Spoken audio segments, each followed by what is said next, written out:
So good evening, ladies and gentlemen. You are tuned in to Get It Right with Atara Solutions.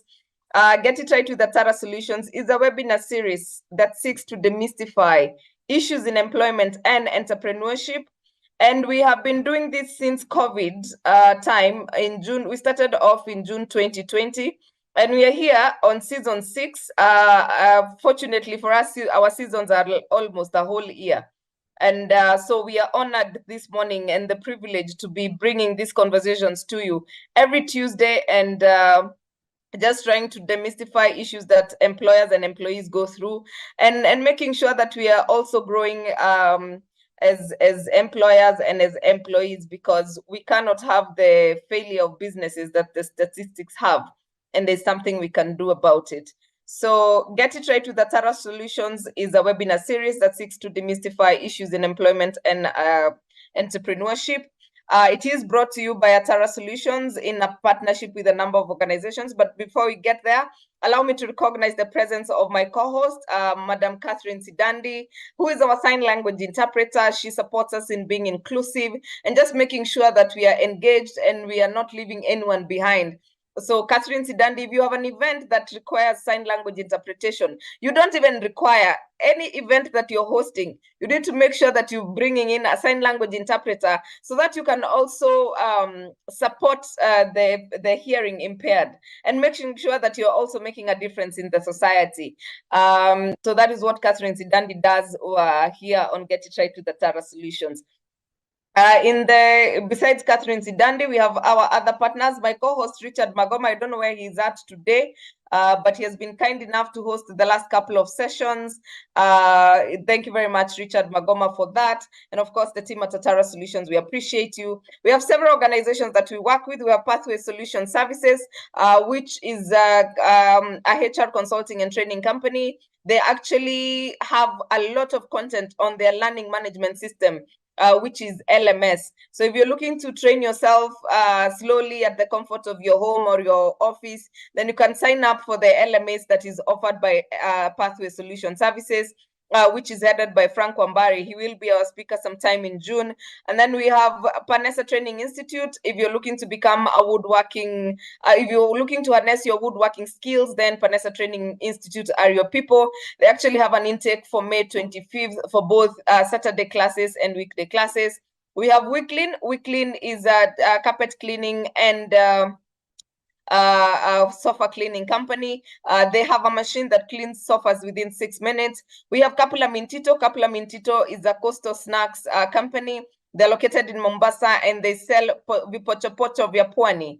That is the coastal snacks, your cashew nuts, your mabuyu, your kashata, among others. Then we have Steadfast Quality Solutions. Steadfast Quality Solutions is a HR consulting and public relations company. This one is based in Kampala, Uganda.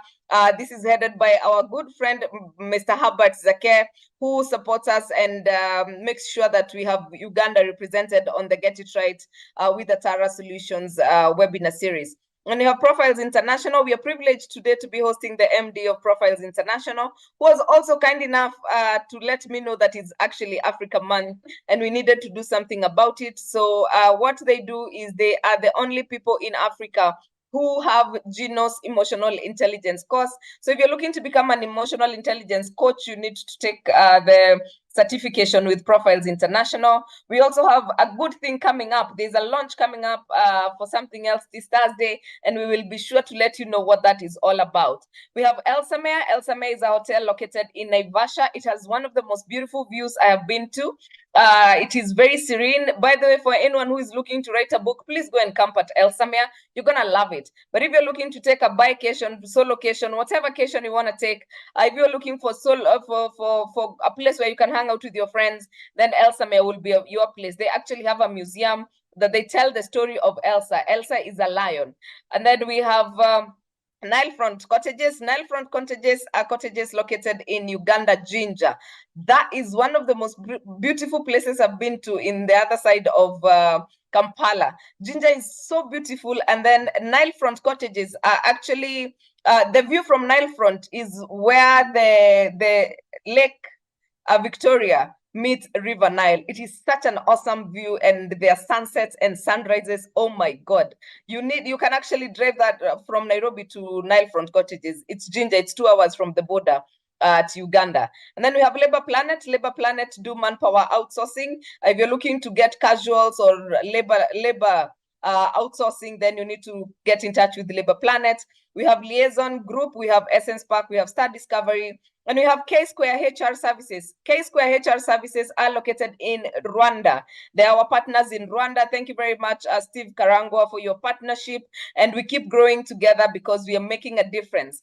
And of course, my favorite part of this season is we are organizing a meet and greet, Nyama na Kusalimiana, a meet and greet for men in Nairobi. We have a men's hangout, and our theme is natural born leaders. Every man is expected to provide leadership at some points, even at home. But are they really real leaders? What are we doing to harness their leadership skills? Because leadership is actually a skill that you need to develop as you grow. So the theme is natural born leaders, the modern authentic man. This date is 22nd of June, and we are going to be releasing the flyer with further details by end of day tomorrow. So please, any man on the call and you have access to Nairobi, welcome to the men's hangout meet and greet that will be taking place on Saturday, the 22nd of June. And we will be sharing with you more details on that. I was hoping to get the Festac details, but I'm sure Engineer Yinka will be happy to share with us what that is all about. So allow us to jump onto the meat of the day. Today we are discussing Africa. Yes, Richard, I see you. Thank you very much for being there. I have seen Jacinta Kisungi. I've seen quite a number of people. Thank you very much for joining us and for choosing to be with Get It Right this evening. So with us are 3 panelists. We have Engineer Yinka, we have Engineer James, and we have architect, allow me to call you that, Vicky. We were making fun just before we went live that it is the construction people who are actually very passionate about this Africa. What have you seen in our bricks, my good friends? As we see houses, you guys, you're seeing Africa. You need to define and tell us what are some of the things that you have seen. Vicky today is not here. She's here with her other cup where she's the president of COMESA. And of course, James Mwangi has been talking to me about Africa. Every time he comes back from FIDIC, I get a lecture on the opportunities we have in Africa. And of course, Engineer Yinka is here with Festac. They're organizing a festivity to celebrate Africa. So we are in the right place, and allow me to just welcome them to introduce themselves and also tell us what are your thoughts about the Africa Month. And probably because I can see Yinka on the call, allow me to spotlight you guys. Just 1 second. Yes, Yinka, you can go first. Now I can see you, James, as well. Good evening, everyone, and thank you, Grace. Actually, when you were talking introduction, number one, I'm glad James is always, beating you up on the Africanism and Africa Month. Number two, I'm glad we are doing this Africa Month. But I think number three, more than anything else for me, you actually mentioned what happened to you starting the Atara Solutions during COVID. And I'm going to make some mention into that because those things are really big and pertinent into where we are here today.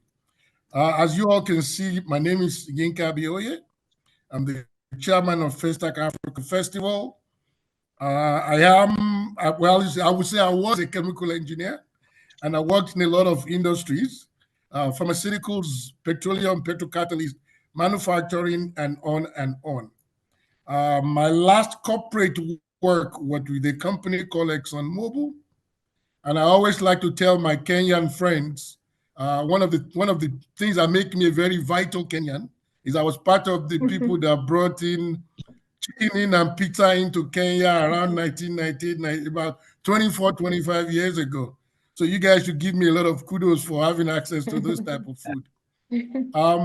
Africa Month, it's such an important time, which is also why we brought Festac to Kenya specifically Kisumu.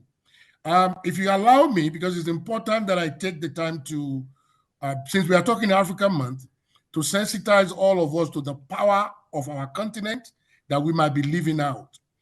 The First Africa Festival was started in 1966 by our leaders back then to do Pan-Africanism and link all of us together.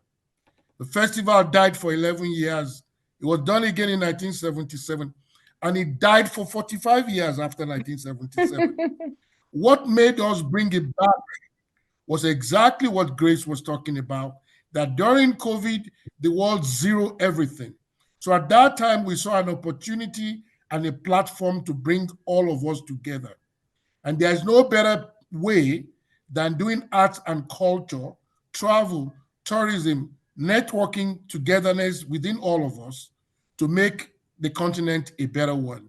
We'll be talking some more during the discussions, and I can say some more without taking too much of the time.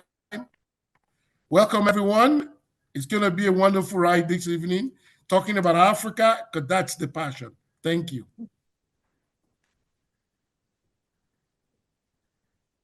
All right. Thank you very much for that intro. And I love, congratulations on bringing back Festac. And I look forward to, you said Kisumu is when? We've actually, because of the flooding in the villages or the cities around Kisumu, we have actually released a press release yesterday to postpone the festival in coordination, collaboration, and compassion for the people around Kisumu. Festival has been postponed to August 25th to September 1st. The plans and the schedule stays the same. As a matter of fact, I should say this in thanking people all over the world.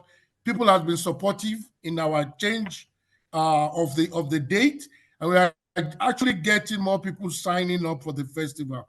So everybody online, I don't care where you are in the world, pack your bags. August 25th to September 1st, you need to be in Kisumu. Thank you. Let me just mention, I'm a very good moderator. I could do something for in support of the program, but yes. It's not a sales day today. Maybe we can move on to the other engineer. I am telling you today, hey, if you hear me speaking English of the nose, just know I'm around people with titles. Okay, so thank you very much, Grace. My name is Engineer James Mwangi. I'm a consultant, primarily focusing in the area of energy, oil and gas, and also matters to do with policy in those two sectors. I've spent many years in the energy and petroleum sectors, both here and out of the country. And currently, I run a consulting firm that is based here in Nairobi. Beyond that, I am also active in advocacy matters, and I'm privileged to sit on the board of the Kenya Private Sector Alliance, and also in matters to do with the international professional organizations. I'm also privileged to sit on the board of what is called the International Federation of Consulting Engineers as a vice president.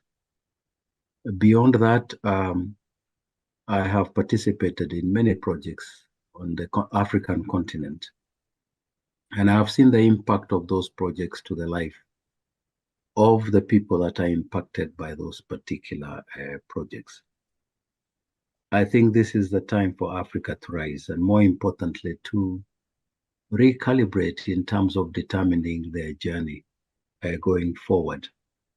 I think one of the key things that we certainly see is the huge population of young adults below the age of 30, and I believe they're somewhere in the region of 70%. This enormous potential must be harnessed, must be brought to the table of discussion of opportunities. And I think it is critical for Africa to focus on a common agenda. And lastly, I'm very cognizant of Africa Union Agenda 2063 and the aspirations that are contained in that agenda. And to me, what we should be looking at is focusing our energy and enhancing the rate at which we are progressing towards achieving those aspirations. Otherwise, it's a pleasure to be here. Thank you.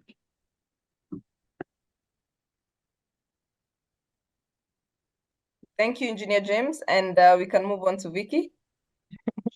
Thank you, Grace. Lovely to be here as well. I have, of course, my background in architecture, like you have said, being the first profession that I found the world of work in, having worked for about 20 or so years before deciding to jump ship and come to the area of people development. And the area of people development for me was primarily because I see this as a primary and foundational intervention if we are really to change the mindsets that will govern the next Africa or will be the leaders of the next Africa. And I really cherish the work that I do here, which we call, we are a part of molding the culture of the future in our own little way. But today I'm here in my capacity as the president of the COMESA Federation of Women in Business, the Kenyan chapter. And I must say that before getting into this post, I think I was very much like other Kenyans. Complain about everything that's wrong and that's wrong. But when you start to go around Africa, you realize the enormous potential that we have. And even more so, you start looking at Africa in terms of facts. It's no longer about the little bubble that you sit in. You're able to access information about Africa that is mind-boggling, and I must say that not only the resources but even the strides that we have made. It is definitely, as Engineer Yinka and James say, it is our time as Africa to rise. We just need, I guess, to do the work that is required. And so, happy to be here. It was Engineer Yinka who told me about Africa Month, and immediately I had that. I remember telling Grace, I said, we must sensitize people about Africa Month. I mean, if I don't know about Africa Month myself, how many others don't know? So as Profiles International, we've been running a series of posts, videos on our social channels. We've mentioned Festac, just to start raising that awareness about Africa Month. And I'm hoping the people on this call, when they leave here, you will go and post something about Africa, say something in this month about Africa, and raise that awareness. Back to you, Grace. Thank you, Vicky. And thank you for, in Kenya, we say kunichanua, combing me. That is direct translation for enlightening in slang. But allow us to just jump into the discussion. And I want to ask you, Engineer James Mwangi, how can African countries effectively leverage their natural resources to drive economic growth? And this is while ensuring sustainability and environmental protection. Tell you what, I was having a conversation today about the value of sustainability and what is happening in the mining industry and where we are actually losing it at. And I was talking to somebody whose county is backed by mining as an economic hub. However, they have quite big numbers of poverty-stricken Kenyans. So where have we lost it? At what point did we lose it? And what can we do? Right, thank you, Grace. Last week, I attended an engineering partnership convention that was held at a local university here in Kenya, Dedan Kimathi University of Technology. And in one of the key presentations there was what I would call a shocking statistic. And it was to the effect that the quantum of value that we get out of our natural resources is, to say the least, appalling. The statistic that was given is that by selling raw materials, key amongst them minerals, for minerals, it was estimated that we get something, or Africa gets something in the order of magnitude of 2% of what the ultimate value of that commodity is. Now, it is not how accurate that statistic is, but it's a fact that from the order of magnitude, it is below 10%. Raw agriculture, if it is coffee, the statistics that was given was something in the order of 5%, which means that the farmer and all the other service providers within the country from where this is being exported are scrambling for 5% of the value.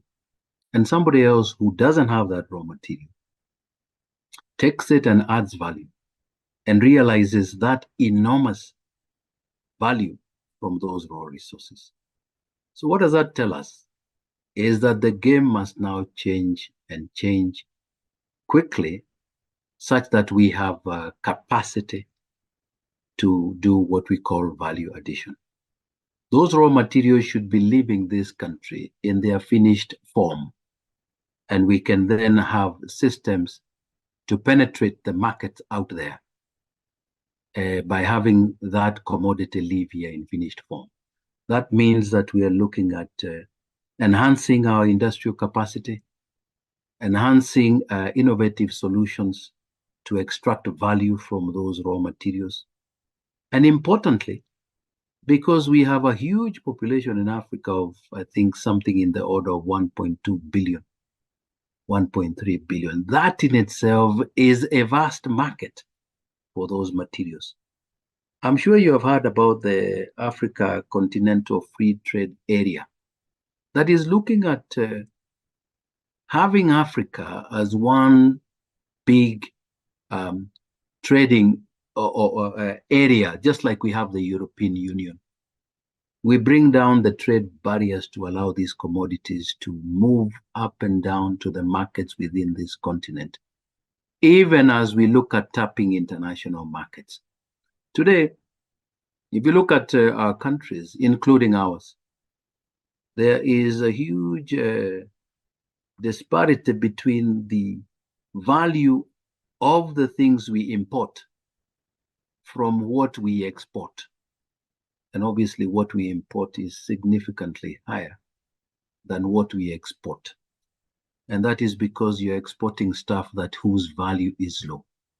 Therefore, there has to be policies put in place. There has to be what I would call incentives for us to do this value addition in this country. And you know, one of the things that we do is that we then tap into this huge population of the youth. So our education system should be tailor-made towards this youth, not only being involved in value additions, but also coming up with solutions. Then number two, we are good in the service industry, and we have potential again from those youth. So I think that we must believe that we can get the solutions here ourselves. We must try, and we ourselves look at investing in those areas that are not traditional. Today, people invest in whether it is real estate and sometimes luxury things, but it's a high time that we had an environment where we would invest in creating these solutions, getting value from these natural resources, and I dare say in a sustainable manner. Thank you.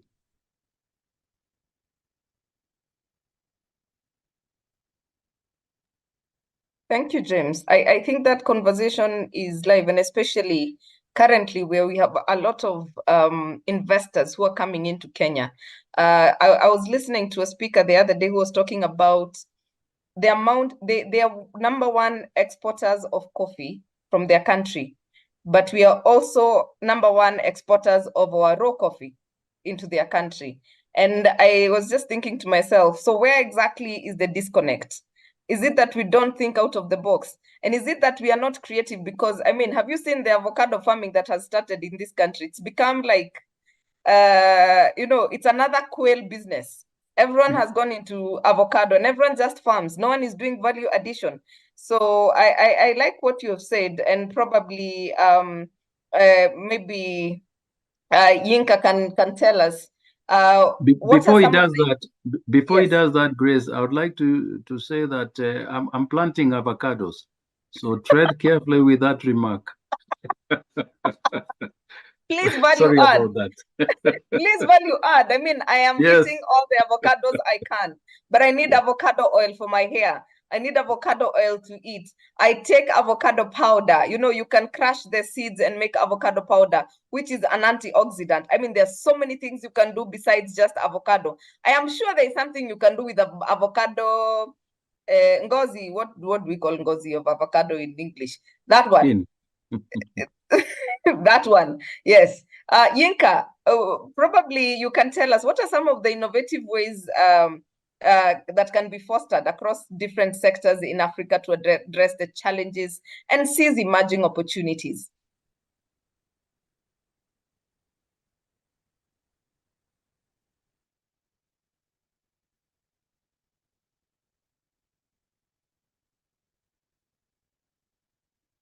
Yinka, you're on mute.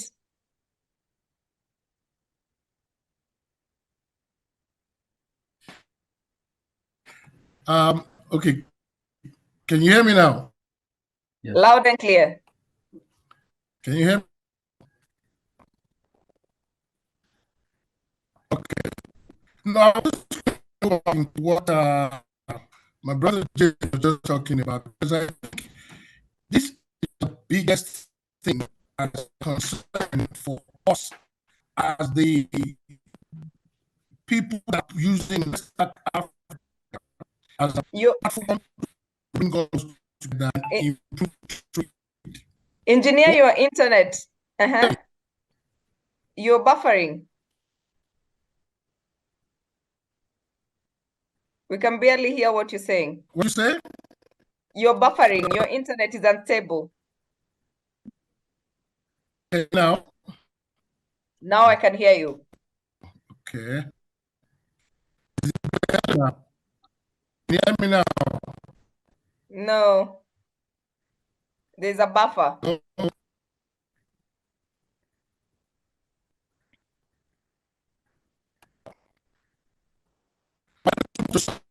Right to No, we cannot hear you, engineer.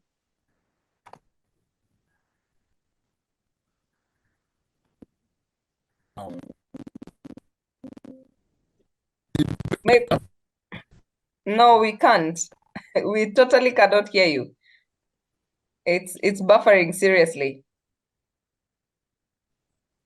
So maybe as you sort that out, can you go to someone else?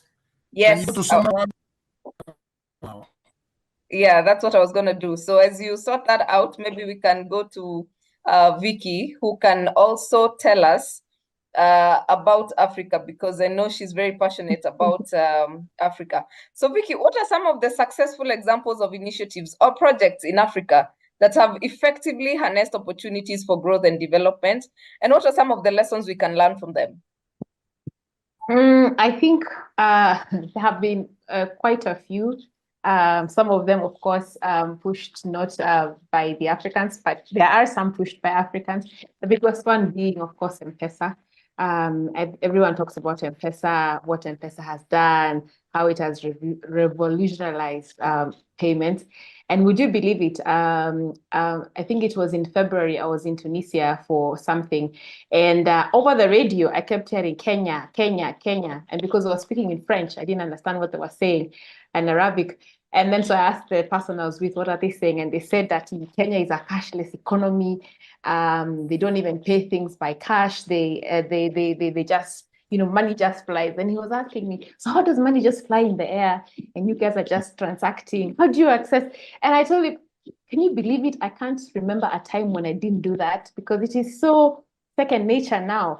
But the discussion on the radio was about how that is not possible. We should look at the stats. And I realized that M-Pesa really did realize the way people do things, and to the fact that it's now a case study.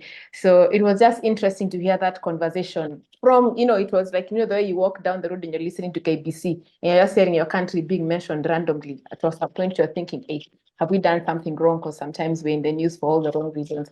But this was a positive for this time.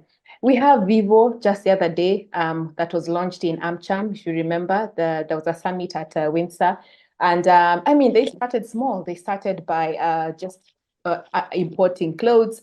They went into manufacturing. They grew. I think they are in a few countries. I remember they were recognized in South Africa the other day as a growing business. And now they're one of the, in their own way, they're moving now to the US. They're exporting what we can offer, of course, taking advantage of the local textiles that we have not in Kenya, but in West Africa. I know they bring in a lot of their fabric from the West Africans who do a lot of that. And that's just another example. I do believe we have other examples. For example, in Ghana, we have the cocoa farm. I don't remember what it was, what the name was, but they do manufacture and value add. I remember I saw a documentary on it where they're talking about bringing in cocoa beans from the local manufacturers and actually adding value and selling back as chocolates and everything to the population. So we are not short of examples. We're not short of people who have dared to go forth and do something about being innovative. We have many programs. We have Nollywood. Yeah, Nollywood supplies the rest of the world with drama. So, and by Nollywood, I mean Nigeria. So you're not short. And, they came and they decided that they were going to be in that space. And look at what has happened now. We have entertainment, rich entertainment. We have music from Nigeria that is collaborated with the world famous people. I mean, look at that. And it just starts from, this is the way I see it. It always starts from someone doing something somehow rudimentary, learning the art, because there's no shortcut, pushing through, getting better, studying the West. That's another thing. How have they been so good at this thing? And the next thing you know, we have quite a bit of things, I think a few success stories. I cannot name all of them. I find when you go to, when we go to the women trade fairs, you find women who have started extracting oils and they are exporting to Europe. Yeah, our baobab oil, they're extracting castor, not so much, but baobab is what I know is really, really rich. They have a lot of turmeric and all those other things.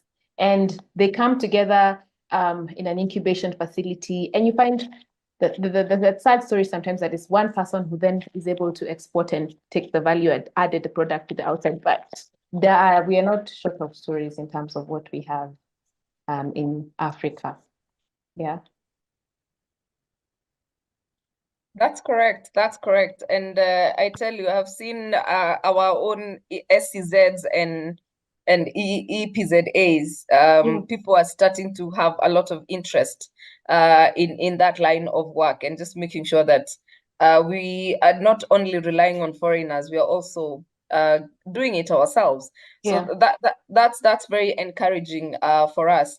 When you mention music, let us recognize Sauti Sol, Soul Generation, Soul Kids. Absolutely. Sauti Sol has actually sold Kenya to places. Oh my God. Thank you, Onyango, for that. And Helen says, yes, engineer could switch off his video. Oh, meanwhile, Kenya is experiencing buffering internet on and off because of the deep sea fiber cut. That's true. He actually will be joining us. Yinka, are you still there? I think he's dropped off a little bit. Okay, I can see him on the call, but his video is off. Oh, okay. And someone has said I should remember the athletes as well who have put us on the map. I mean, there you go. They have brought people from outside to also give us shoes and all those things. We have I guess sometimes what I usually think about is a catch-22, because sometimes we have people from the outside. And this is, I think, my biggest lesson so far, is that because of our ceiling in knowledge, because you have to call it that, because of our ceiling in knowledge, sometimes we don't see the potential that we have. And so it takes people who have seen more to come here and realize what needs to happen. Hence, we have a few brands here coming in that, I mean, I think like Kitu Kali has taken over shoes, and you can see what's happening with that brand of shoes. But I mean, they took a concept and they've made it big. But we can learn from them. We can actually observe, learn, and the things that we can do with that knowledge is, I think, there's no limit. And I think we also need to embrace Buy Kenya, Build Kenya. You know, Buy Kenya, Build Kenya. You know, when you see a Kitu Kali, when you see Joka Jok, are you buying your laptop bag from Joka Jok, or are you just going to, I don't know which shop to get an import from, I don't know where, Are you promoting local brands yourselves? And I think that's also the challenge to us, to support the people who are actually trying to do something. If you're not doing it, then you can at least support them. And I like that you brought in the education bit, because I had a question for engineer on the education. But before we get to education, I want to ask engineer, how can public-private partnerships be utilized to facilitate infrastructure development and investment in key sectors to drive sustainable economic development? How can we use PPP? For this country, people may not be aware, but PPP has been used. It is not new. Perhaps it is the magnitude of its use that maybe people are not aware. It's not that high. But this country has many positives, key amongst them in terms of legislation, policies that promote such options of investment of infrastructure development.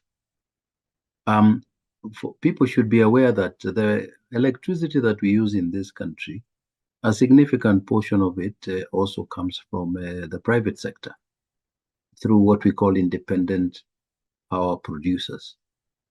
And whereas it may be deemed to be a little bit more expensive, they have basically come in to provide a utility.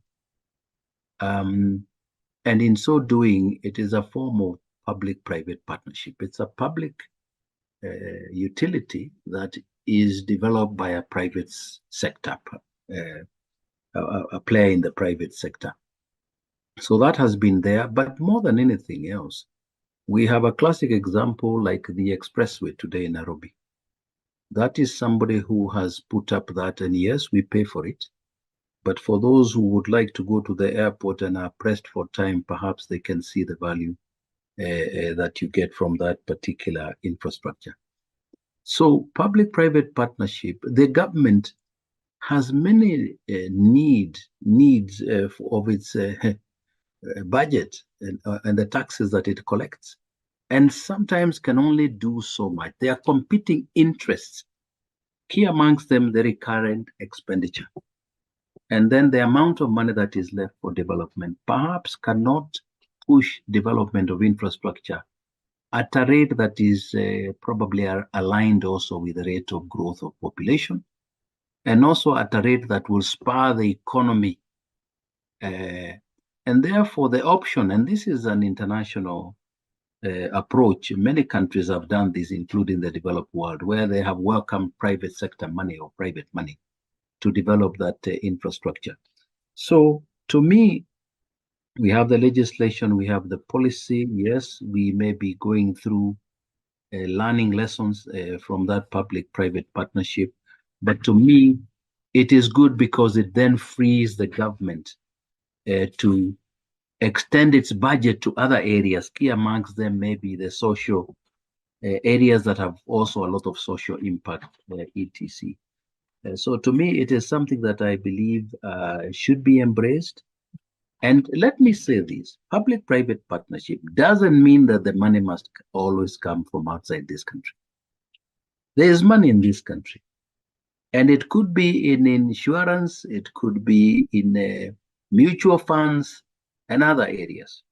And to me, it is important to encourage that money to build this country. And one of the reasons why it is important is that it is local currency. Therefore, we have reduced foreign exchange fluctuation risk when we're investing Kenya shillings and paying in Kenya shillings. The other thing that I can say is that if it is local money, it also helps us to take our little money and invest and become co-owners of this infrastructure, and in so doing get a return out of it. So to me, it is an area that can help spur development. You are aware that there is talk of doing, let's say, the Nairobi Mau Summit Road. And what would that do? If you look at perhaps Thika Road, when it was done, it was a toll road. but you can see it was expanded many lanes, and there's a lot of traffic that flows there. What does it do? Opens up trade, opens up people being able to communicate easily, quickly, and in so doing, help in uplifting the standard of living. Remember that during the construction stage, you're employing people, and you're allowing local players to also partake in developing their skills and capacity. And then during the operation, the users are the local people also. And therefore, I must say that we don't have much option but to embrace this form of development approach. And in so doing, I think then the rate at which you get infrastructure and avail it to the people is faster.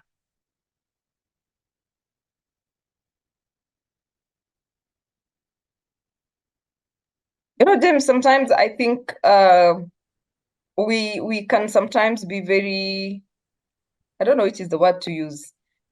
Sometimes we keep hearing private-public partnership, but we really don't know what that means, in all honesty. Sometimes we honestly have no idea what PPPP means. Maybe you can also just define it for us, like people who have never gone to school. So it's a simple definition. It is, first of all, the words are clear. Private, public, private partnership. That means there is a role of the private sector and there's a role of the public sector.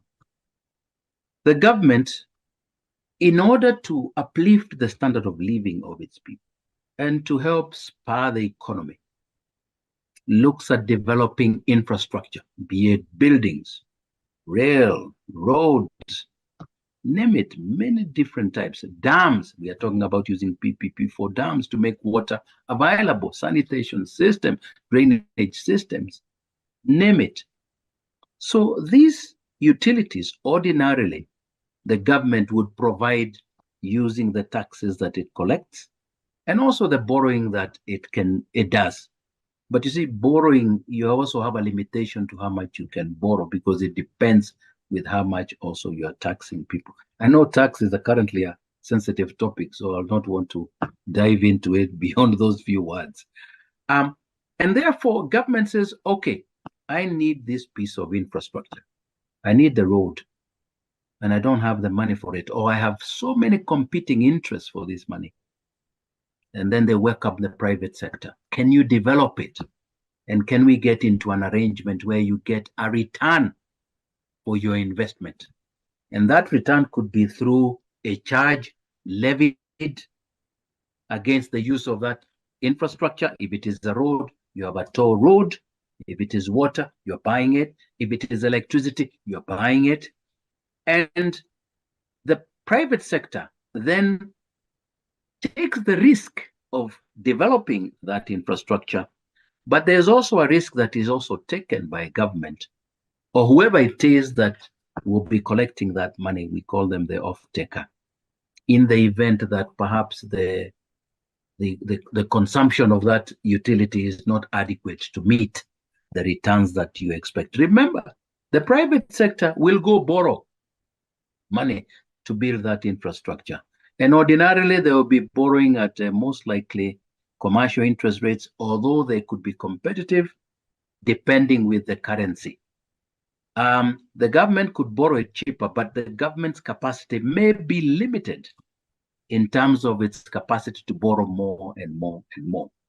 Therefore, here in the developed world, even schools, some of them are developed by private sector. You tell a private sector person, develop the school, we will be paying you something. It's called an annuity every month.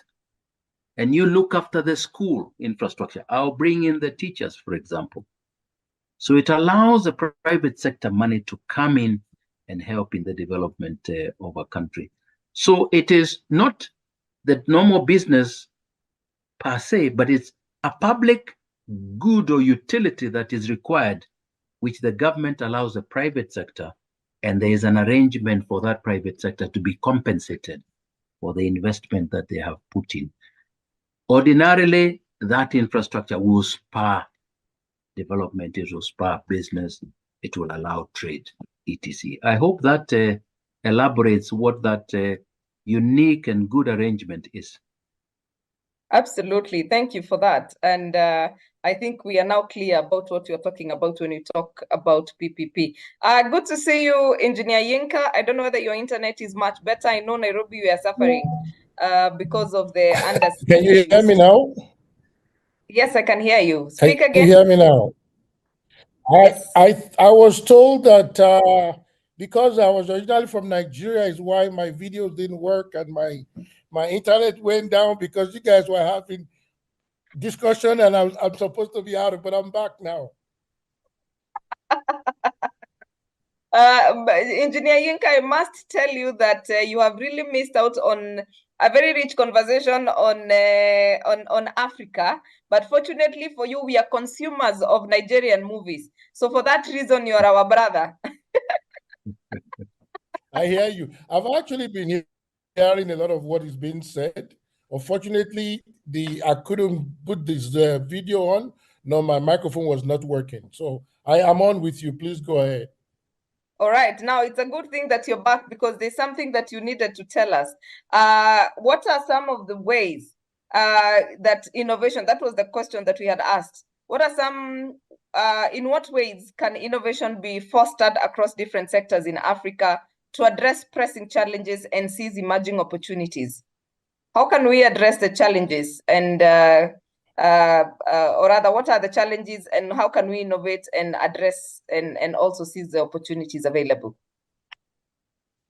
Thank you for that. As much I was listening to as much as what is being said, but I think in the interest of time, I'm just going to go into bullets of some of what could be done to make sure we get the best of innovation on the continent. Number one, the beauty about our continent is, in my own view, we are at in everything. So it is important that our people are more knowledgeable on things that are going on in the world, so we are not left behind. Our government and our leadership needs also to put a lot of effort in promoting startups and entrepreneurship. Because in a lot of these countries, other countries around the world, the government has a lot of programs that promote SMEs. And those are the people that do most of the labor, do the most in recruiting people globally. So there needs to be a lot of intentional effort on our own government to make sure they support SMEs. We also need to look more into collaboration and networking. We don't network enough. A lot of us operate in silos. In doing so, we are not getting synergies that can actually propel us up a lot faster. The other two things that actually came to my mind as we were talking earlier is technology transfer. How do we have the system to pass information to our people so that they can actually know? The example I like to use is, if you go back 20, 30, 40 years when you used to use the rotary phone and you go to P&T and you put a box in the wall and then you do one of these to dial to talk to people around the world. The world is in 5G now. For a lot of our countries or parts of our geography that do not have telephone system, they don't need to go back to those 20, 30 years ago. They can leapfrog to 5G. So the system needs to provide technology transfer and adaptation to where we are today. And I think more than anything else, funding is always an issue on our continent. There needs to be more investments through I would call the continental banks, an opportunity for Africans to have access to cheap finances. Those are some of the big things that come to my mind. And maybe a little bit of more regulatory reforms, as well as inclusion in innovation. I think those are some of the things that we can do or help our people with to advance ourselves to where the other continents are today. Thank you. All right, all right, all right, all right. Thank you for going into bullet mode. But that is totally, I hope you guys are also hearing, and I am going to open the floor for questions in a bit. But Vicky, please tell us, how can governments and stakeholders ensure that economic growth and development are inclusive? And this one, that they're benefiting all segments of the society and addressing the issues of inequality and poverty. I've seen actually a question on how can we support, how can the government come in, or what can be done? Mukayangi has said, for example, in the last decade, we have seen so many industries close down because of unfavorable conditions. I believe that's part of the question. So what can governments and stakeholders do? Okay. So one of the things we've realized, especially as the Federation of Women in Kenya, of women entrepreneurs in Kenya, is the lack of representation, and it is so stark. For example, at the KEBS, the Kenya Bureau of Standards, yeah, we realized that our women were going there to ask for the standard mark, the standardization mark for items that didn't exist, such as kefir, and they would have to go and rewrite the standards with them.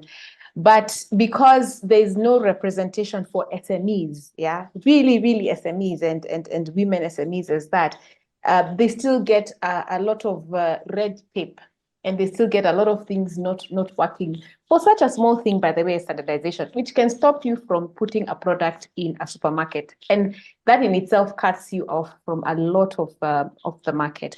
So that's just one example. We have a whole lot of other bodies that don't have the right representation that allows them to understand V2 per ground, how they really are. And so you find sometimes the decisions that are made, I'm glad that Inka mentioned about SMEs, do not favor these markets, the entrepreneurs who are really in any market, the ones who push for growth, they're brave, they're sometimes, risk takers and all those things. So I believe in that place of policy formulation, we have also kind of lost the place of the professional.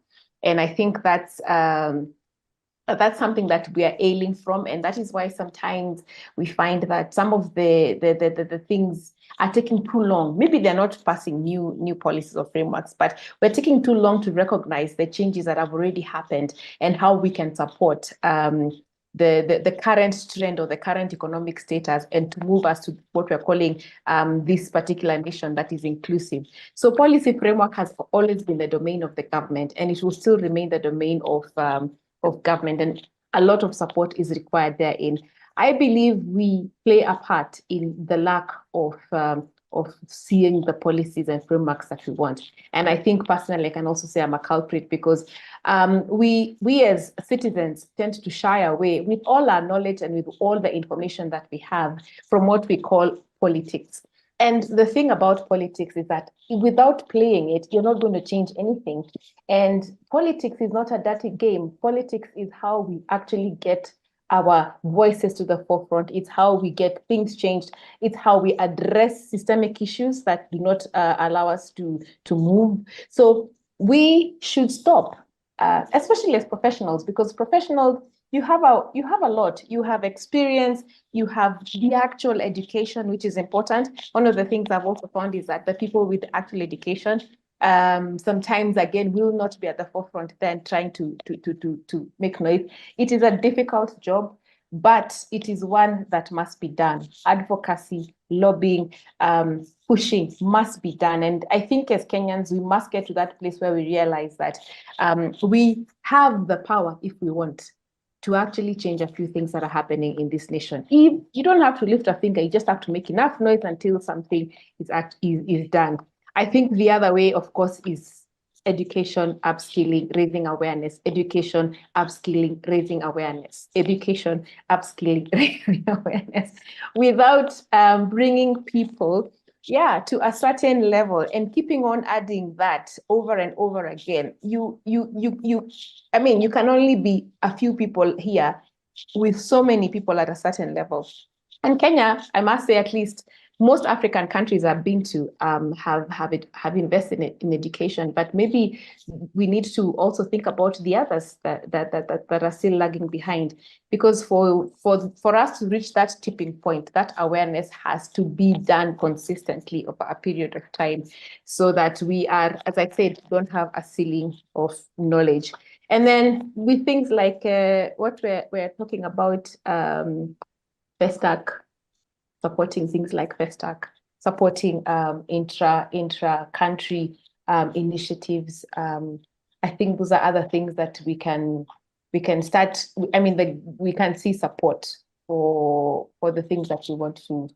I mean, for integration, the AFCFTA, there are so many other initiatives, but governments need to embrace them so that we can realize that initiative of 2063, the African Union Initiative.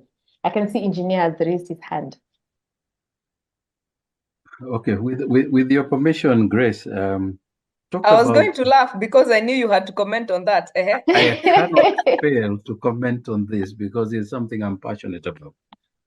I think the one thing that is there is that this country is very advanced in terms of the democratic space, and one of the key things we have in our constitution is provision for public stakeholder consultation. Yeah. We have seen that the judiciary in this country has pronounced itself on certain pieces of legislation or policy which have not gone through this constitutional requirement of public stakeholder consultation.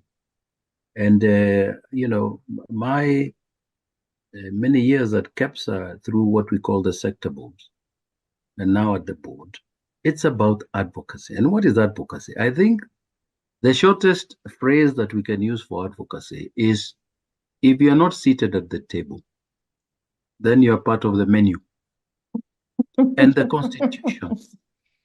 Constitution allows you to be seated at the table in terms of giving input in matters to do with policy, in matters to do with legislation. Much as we are clamoring as private sector for there to be a framework that will be able to ensure that the inputs of the public that have been presented, in the event that they are not taken on board, then there has to be some level of accountability or explanation as to why they are not, so that the stakeholder engagement process does not become an exercise that is not effective. But Kenyans have embraced this, and a lot of legislation. I have seen very active participation, people taking their inputs when Parliament is formulating bills or reviewing bills, developing bills. And remember, these bills actually come from potentially, let's say, the policymaker, which could be a ministry. When they go to Parliament, the Parliament allows you to have a say in terms of giving inputs. And those inputs, you've got to be constructive. You've got to also recommend what it is that you want done. What is the other option that you think would be more effective, etc. So to me, the country has advanced, and people, again, I think what Vicky you're saying is creating awareness, letting people know that, yes, you can present. And then also the leaders that you vote for, it is important, because you would want them when they go to these August houses or whatever positions, elective positions, that there are people that you're going to hold accountable going forward. So to me, I have traveled this continent, and there are not many places where people do what we are able to do. Hakietu, going to court, stopping critical pieces of legislation, irrespective of which office they have come from. It's not many places that you can never see this being done. So that democratic space is something that we need to continue to build on. And in so doing, things like what you've mentioned, Vicky, about representation, people agitate for it in a manner that you are making progress in terms of that. I have seen some level of affirmative action, be it in procurement, which gives preference in certain areas to women, to young people. And for us, we're in the older generation, we are now getting to become the minorities, so we are likely to come and also ask for favors going forward. But that was with a light touch. But I thought I'd just comment that, yes, there is advocacy in this country and it can be enhanced. Thank you. Thank you for that, Engineer.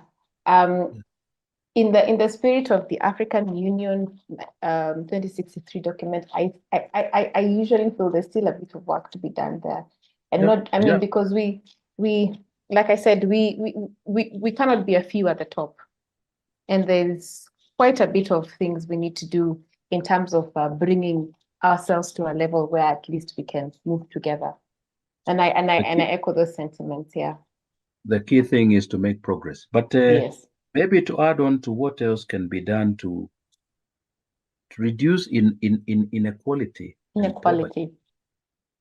Grace, we have to deal with certain things that lead to leakage of monies collected or borrowed. So we have to look at vices that see money not going to the places where it should. And perhaps that money going to things that may not be of priority. Because the money is limited, therefore it is important to make sure that it is as effective as it should be. And therefore, when we have cases of that money going to areas that it should not be, that is something that certainly needs to be addressed. My fear is that if it is not addressed and the inequality continues, we have seen, the young have a lot of energy and they're not just going to sit still and feel that they're disenfranchised because the playing field is not level. I think it is something that we continuously need to encourage and focus on so that resources go where they should be. And I think one of the good things why devolution came, it has its challenges, but at least people have a mechanism, although probably not as strong as it should be, in terms of at least asking what is happening and also prioritizing what is it that the resources we have should be going towards, as opposed to being a one-way discussion going down. It is not an easy thing, but it's certainly something that should be on the radar.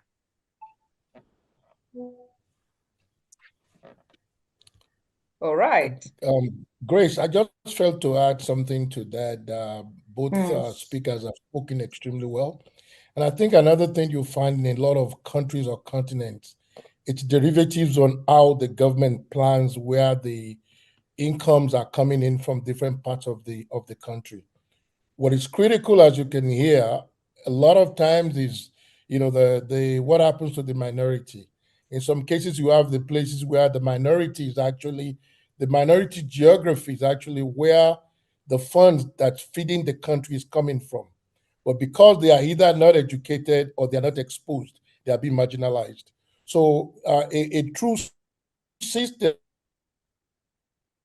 is interested in advancing the cause and the knowledge of its citizen could have a derivative way of sharing what comes through in terms of natural resources or income to the government. And that's another way to uplift every geography of a nation rather than being marginalizing one over the other. Thank you. All right.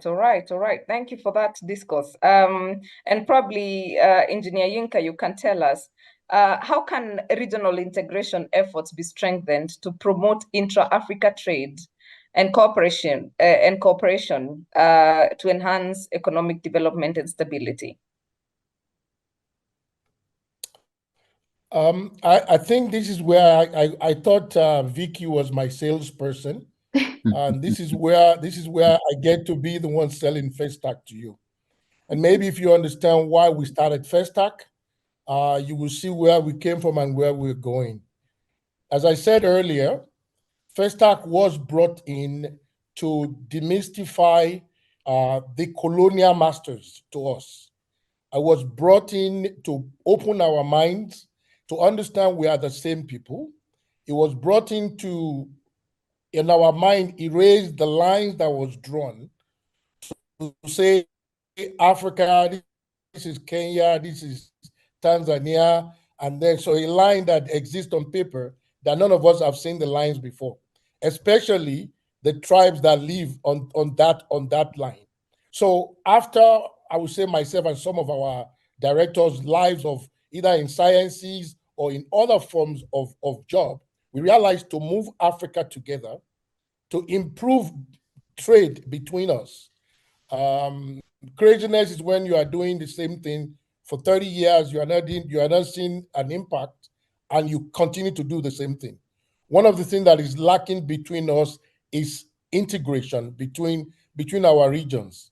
If once you travel, let me just stay with the east and the western regions of the continent. When you're on the west side of Africa, you are envious of East Africa, thinking they have a great integration. Maybe because it's easy to drive back and forth. Maybe because driving back and forth doesn't have as much headache crossing the border as in West Africa. When you come to East Africa, East Africans feel that West Africa is better integrated because of ECOWAS. But yes, we are all on paper integrated, but we are not, even regionally, talk less of the continent. There's a lot that needs to be done. One of the big things we are talking about in FESTAC is this idea of one Africa passport. So a few people held the passport in their hand, they took a picture with it, and I don't think I will get one of those in 15 or 20 years. So what's the value of that? Maybe what we need to do is to say, with your passport, you can go anywhere. If we do that, we can integrate our people better. So what we've done with FESAC is to say, we need to go back to basis, where we first of all have to understand one another. And the only way you can understand one another is if you and I sit together, break bread together, talk about the soft issues, where you get to know me first. And then when I come back tomorrow, I want to do business with you, you would better accept me. So we put that's a big part of FESTAC, to say we need to integrate, we need to network. Part of it also is that we need to travel. If you travel to my village, you will realize that my grandfather doesn't look too far from your grandfather. And somebody else has told us we don't look alike at all. So we all stay apart from one another and we don't talk. So we put travel and tourism into FESTAC on purpose. We put trade focus and saying, let's do trade. And more than anything else, let's celebrate the continent. And we also did something that was not done in 66 and 77, which is inputting our children into the festival through three main points of their interest. Number one, the most of our children like movies, like Grace said before about Nollywood, but it's not limited to Nollywood. We are bringing in Riverwood and all the other woods on the continent to make sure that even as that is a source of big foreign income into Africa, the continent can focus on it, develop that industry, because that industry is big outside of the continent. And we can even help our actors, rather than you having a fan base of 20 million, because your country size is 20 million. If we integrate them, you can have a fan base of 1.2 billion, and the industry can actually get better, and the continent can get the benefit of it. So we felt movies are important, so we focus on that, and through integration, a big part of FESTAC is movies. Another big part of it is sports. You could be not be right with your word and say Africans are built sports machines. So be it. Why can't it be a foreign income to us? We have a lot of our children outside of the continent in sports. Does the continent have a procedure, a policy, a strategy to make sure we encourage those things and we get the value back to the continent? So we have sports section, all different. One good thing about Kenya is, when we did the first two festivals, we used sports as a soft environment to bring the children in. So this is on our third year of bringing back FESTAC after 45 years hiatus. When we got to Kenya, we told the guys in Kisumu that this sport we are bringing is just for kids to get to know one another and get better. They say, oh, no. In Kenya, practically almost all the sports federation in Kenya participating, which is a great tool to bring people together. Even we have the EAC coming and say, with all the things you are doing with cultural diplomacy, sport diplomacy, we're also going to bring our people.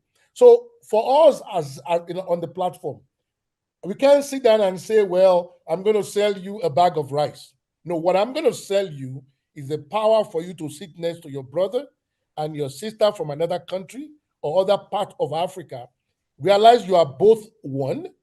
Exchange your phone numbers so that when you need to make a trade or a purchase tomorrow, you don't call a broker in London to brokerage a sale between Tanzania and Kenya.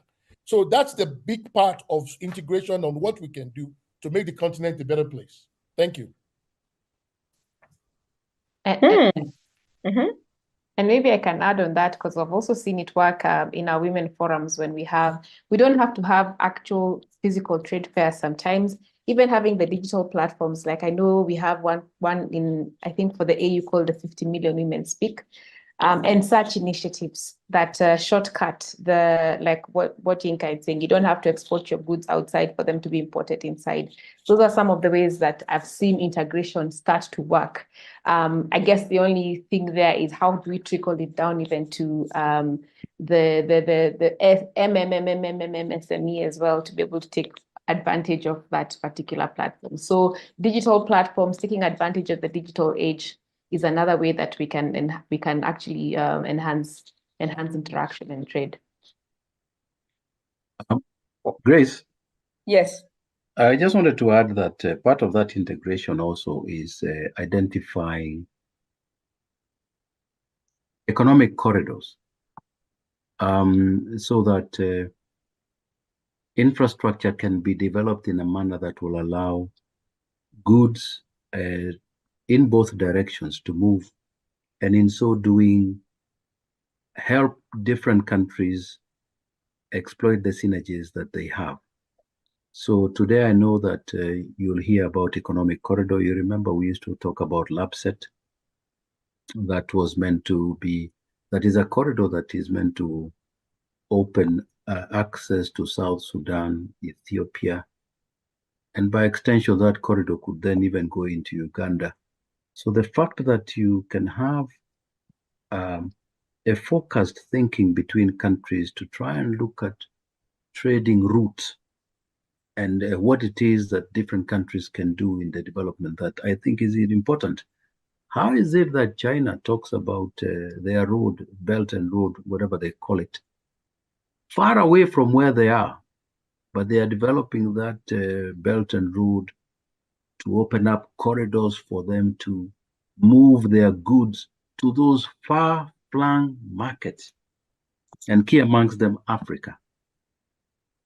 And therefore, this integration is very critical in terms of, like you said, Engineer Yinka, bringing down these borders that were placed on us to make us think that we are different. We are not.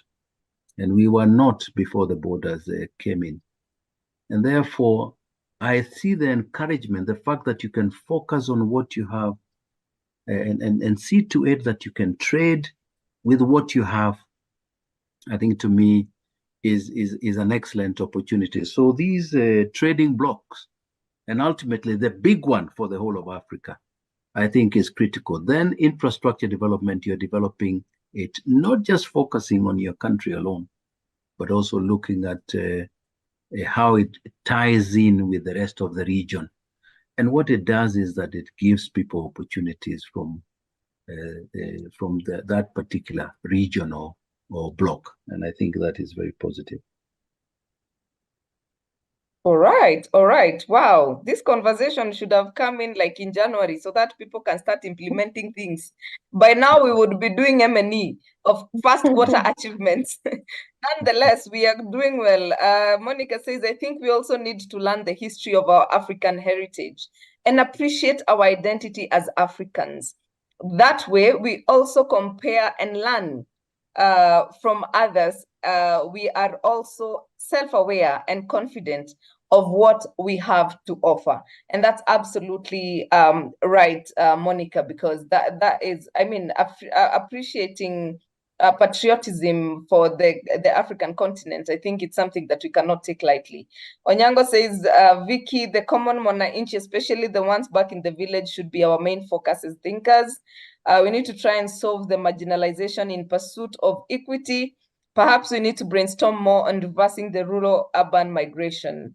That is another comment. And Wafula James says he has noted your contribution. Right, so I know we can't be here forever. You guys have seen the passion that my panelists have about the African content, and myself and Catherine are soaking in it, and I hope you also are. I've seen a number of people saying we are tuned in here from YouTube, and people are saying, yes, that's a good conversation. But in the interest of time, allow us to just go on and get your parting shot, because then you ought to go and have your dinner. For those who haven't had their dinner, or take your tea before you get 1 hour to sleep. So anyone can go first in terms of your parting shot. Who wanna go first? I think I can. Okay. Oh, ladies first. Ladies first, sorry. Okay. My parting shot. I think sometimes if we look at the change of Africa as if it's a thing that happens tomorrow, we might get disillusioned and we might lose faith. So I'd like to remind us that, I mean, for me, every time I sit here and I go into the space of advocacy, I have to remind myself that I am part of a movement that is preparing the future of Africa. I possibly might not see some of the great milestones that will come whenever those will come, but the work cannot stop. And so when you see festivals like Festac, when you see initiatives around the AU, when you talk about corridors, when you talk about being able to travel, if nothing is done now, then nothing will come later. So my thing is to look at Africa, the Africa we want to be, live the change that you want to see. And living the change that you want to see is one, where can you play? Is it advocacy? Two, is it buying Kenya, building Kenya? Those are the things that are within your control that you can do. And supporting forums that seek to integrate information. So I think it is a generational change, but we need to be involved so that, I mean, whatever is going to happen in the future, we can be part of those architects. And again, I will never stop speaking about education. I sit with women who have no idea about what KRA is about. And it's just education. If we took the time, that means that this woman will start her SME, and that small SME, the children she's bringing up will look up to a mother who has a business that thrives. That generation that follows her will do better. And the generations that follow will keep doing better. So we cannot, I feel like that is the one thing, despite of anything, that we can strive. What are the key things we need for business to thrive? Those are the key things we should be focusing on, especially for us in Nairobi, we know everything, but there are places out here when you go out that you really understand what it means to be marginalized. And a lot of that is due to the lack of information and the lack of raising of awareness. I think that would be my parting shot. All right, thank you, Vicky. And that's a challenge to all of us to be part of the change we want to see. And I think Yinka and Engineer James, as you answer your questions, there's one that has just come in now. Good evening, enjoying this conversation. Which skills do you think Kenya and Africa require in order to push our economies forward and add value to our communities? If you can, kindly answer from the POV of people in their 20s. Secondly, now, Sasa, you're asking James and Yinka to answer for people in their 20s. Anyway, secondly, which skills or attributes were crucial thus far to your professional and business careers? That is a question from Moinde Kabubi, who said he was willing to miss Manchester City game for this. So yes, go ahead. And Vicky, if you come up with something, you can always contribute. But James, you are next. What are some of the skills, and also give your parting shot as well? Thank you. You know, if you look at the countries that have developed and are very advanced, the skills of what is called STEM, which is science, technology, engineering, and mathematics, seems to have played a very central role in the development of those countries. None of these countries that have done very well have not developed their, amongst other areas, industrialization. Industrialization meaning that you add value to what you have, be it agriculture, minerals, name it. And therefore, a STEM supported by the other courses, because we must have our lawyers, our finance people, etc. I think those, to me, are courses which countries that have advanced appear to have invested in, even as they invested in other areas or in other skills. In terms of what are those attributes? One is hard work. Expecting something for nothing, I think, is an unfortunate way to ever imagine that you can grow and develop as a country. So hard work. And then I think one thing that was mentioned, I think it was you, Vicky, patriotism. Loving your country, loving your continent, I think is critical. You know, we sometimes describe this continent in a manner like we don't love it, we don't like it, and we expect that to bring change. It can't. Loving something means that you take it upon yourself to try and improve and advance whatever it is, or whichever country you are in. And therefore, I think we need to love our country and not to always think about how bad it is. We should ask ourselves, what can we as individuals do in our own little way? And you know, Martin Luther King was famous for telling people to excel in whatever it is, no matter how small it is. Excel in it and excel in a good manner. My part, and then of course, integrity is critical. Doing what you mean. And I think caring for the other person, helping the other person, because that used to be our culture many, many years ago. Lastly, I think Africa is the best continent. I wouldn't choose any other continent. I think that it is endowed with so many positive attributes, so many resources, key amongst them the youth. You cannot have a population growing at this rate and imagine that God made a mistake to give us all these good people, in young as they are. So to me, I think this is the continent to be, and to know that nobody is going to change this continent the way we want it other than ourselves. And to wait for solutions coming from outside all the time, I think you get it totally, totally wrong. It has to start with us. We must take responsibility for this country. Where it is not working, it is up to us to make it work. And I would say this, let us love this continent. Let us love one another. Let us help one another. And God bless Africa. Thank you.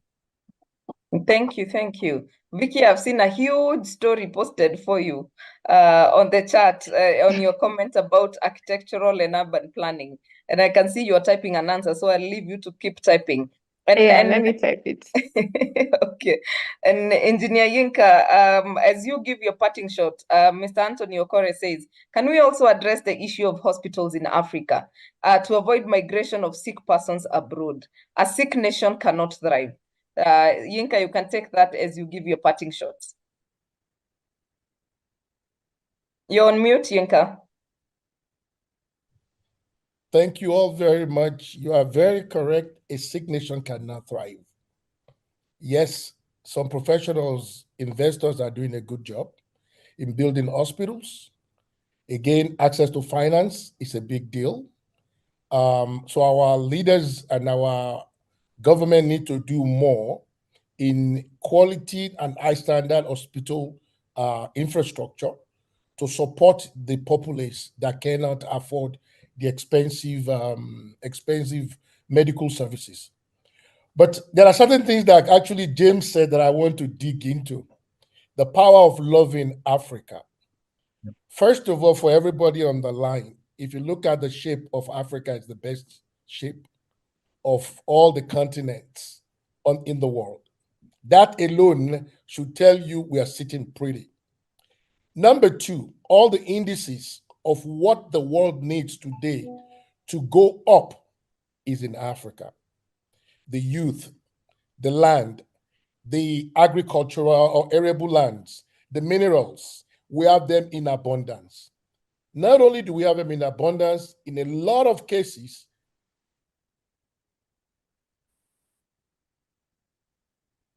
you won't even extract the minerals. You don't go 20 can actually scrape. Unfortunately, the people outside the world have been scraping our soil and our land for a very long time. We have been blinded for years. Our eyes are open now. And back to my 20-something-year-old youth that talked about what can you do? I would say, like they say in Nigeria, they say, shine your eyes. You need to shine your eyes. That's number one. There's something I want to say here that I've said to some of my Kenyan friends before, that they're actually shocked anytime I tell them that. When I was in my early teens or younger, when we play soccer on the streets of Lagos or Ibadan in Nigeria, and we are selecting friends into different teams and giving the teams names before we go to play street soccer. One of the biggest team that we always call ourselves back in those days is Gor Mahia from Kenya. So if you are selected into the team called Gor Mahia from Kenya, you have a lot of pride in it. Today, what do we do? We look at Serie A, EPL, we look at La Liga. Our own have died because we don't love ourselves enough. So those are the things that I would say need to happen. There are another thing that need to happen for my 20-year-olds. Number one, stay off TikTok, right? Because those things are actually designed. Yeah, it's okay to have fun, but those time distractors, in some cases, algorithms are written to destroy us. We focus on the wrong thing in terms of development. And if all we are doing is those things that they want us to do, we can never get anywhere. Two more things, in addition to what my co-speakers have said, which is critical, but two more things I want to add to that. Travel the continent. Stop going out of the continent, because there's a reason why people are coming into our continent to see the continent, and we don't do that enough to see that. There's one piece of beauty that I will say, because I'm sitting here in Kisumu and I'm 5 minutes away from something very unique. The sunset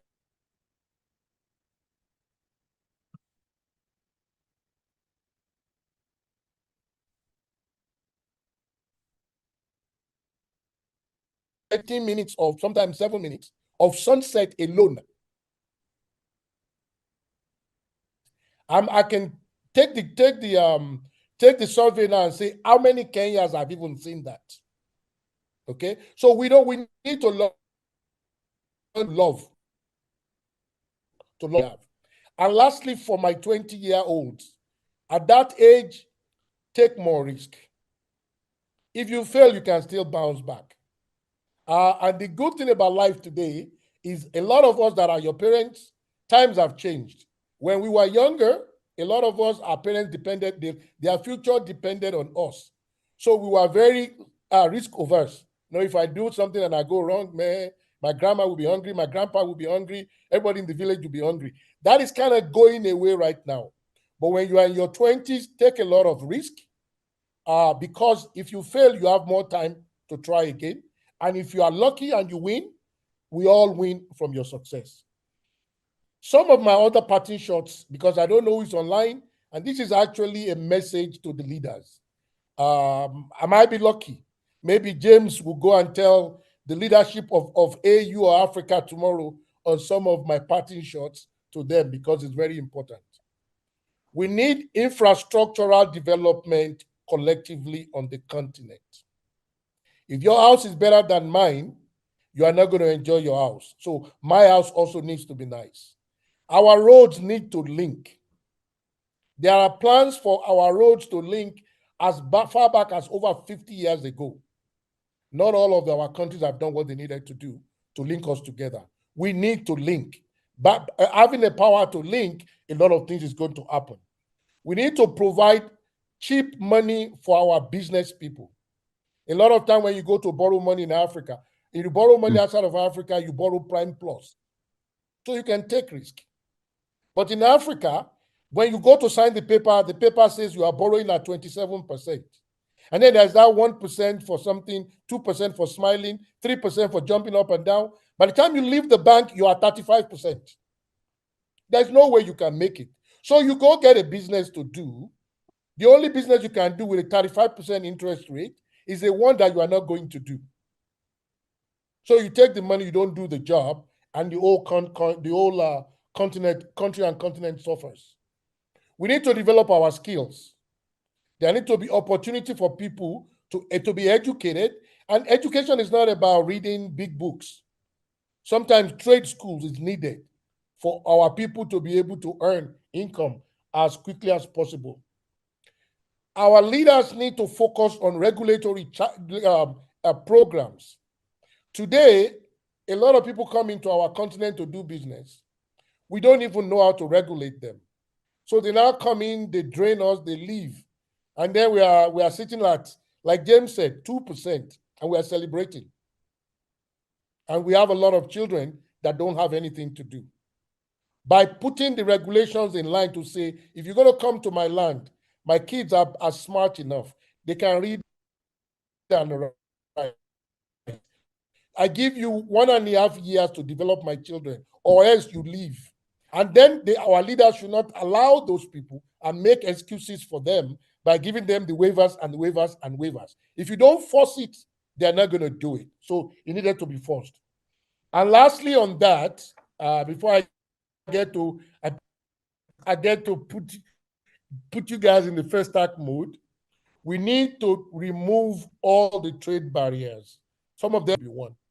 Let me go back into why we are doing first act. It's really critical. And Vicky, I didn't know that you are my plant in this environment tonight.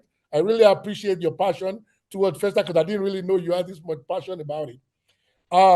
As a person that left this continent over 4 decades ago, in the business world, engineering, finance, marketing, I can say I thank God for what I'd accomplished. But I threw all those away when I traveled the continent and I realized what we are lacking.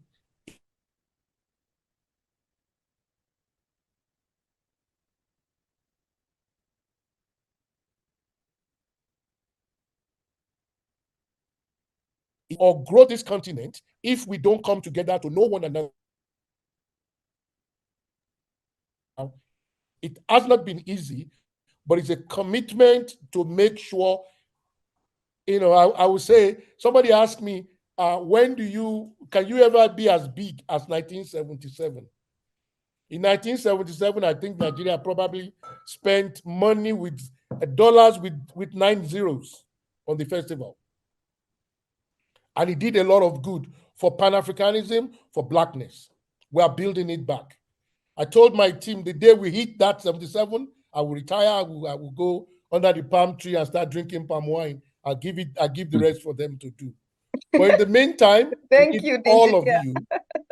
we need all of you to join us in moving the continent forward. Thank you very much. Thank you very much. I am so glad that you guys got to meet, and I hope that you guys can continue this conversation even without me, or and see how there's support. And I am always here to give support. So now, in the interest of time, allow me to just say that this has been amazing. It has been a conversation that a lot of people will not have, to be honest, really. Normally we have numbers of 250 to 300. Today people decided, you know what, the highest we got was 110. And Richard and I were just discussing, and you're like, the right people for this conversation are on that call. And those are the change makers we need, We don't need all the other numbers. Those specific ones are the change makers that we need. And of course, I am really glad that we've had this conversation. We're also live on YouTube, so I'm sure it will spread further. And this is the conversation. We will keep having it until we get to the 300 people on the call who really want to understand what Africa is all about. So thank you very much for putting in your thoughts, putting in your expertise, and also putting in your time as a panelist. We really, really appreciate. For those of our audience who are still here with us, we really, really appreciate your time. Thank you for showing up. Thank you for staying the course. And thank you for contribution. I see the Q&A is so long. Vicky has been busy answering questions there. Yes, I have.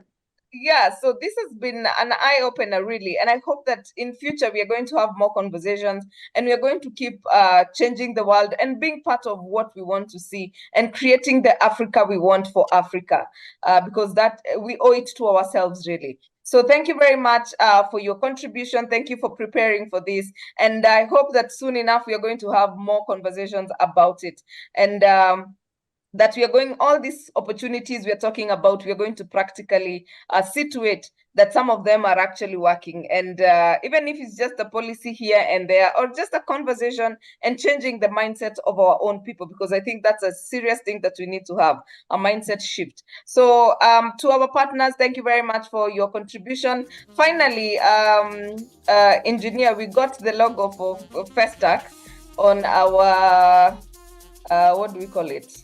As part of the partnership. So here it is. That is what I had been waiting for at the beginning, but unfortunately my designer had a hard day. But don't worry, we shall make sure that people know about it next Tuesday, because we do this every Tuesday from 8 p.m. So thank you very much, our partners. We appreciate you. If you're in Kisumu, Yinka, you need to drive down to Jinja and get to experience the other side of Uganda as well. It's so beautiful. You will enjoy it. And it's just about 3 hours from where you are. Vicky, always a pleasure. See you on Thursday. And engineer, always a pleasure. There's somebody who is passionate about Africa. Oh my God, you sit with the engineer for 1 hour, you go back rethinking your life on what you have been doing. And I am glad. Please, Grace, get me the contact to Engineer Mwangi. We need to have other talk. That's good. So, and then please let everybody know the festival is now August 25th to September 1st. We need the world in Kisumu. The world. Okay. All right. Sounds good. Sounds good. Thanks, engineer. No problem. The engineers would do good for our government as cabinet secretaries. Thank you.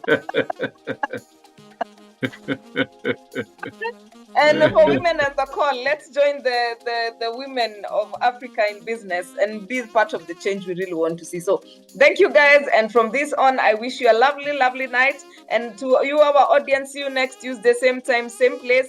It's International HR Day on 20th of May. So on Tuesday, we will be celebrating the HR profession, and we are going to have another panel from Africa as well on matters HR. So yes, this is serious matters. We are becoming very integrated. And part of the integration is having webinars that encompass everyone, which is what I am also doing. Grace, did you say 20th May? Oh, on your birthday, and happy birthday in advance. Thank you. Thank you. All right, so we will exchange your contacts. And Vicky, thank you so much. And see you next week. And let's keep the conversation alive. Have yourselves a good night. Thank you. Thank you very much. Thank you very much. Have a good night. Thank you. Bye. Night.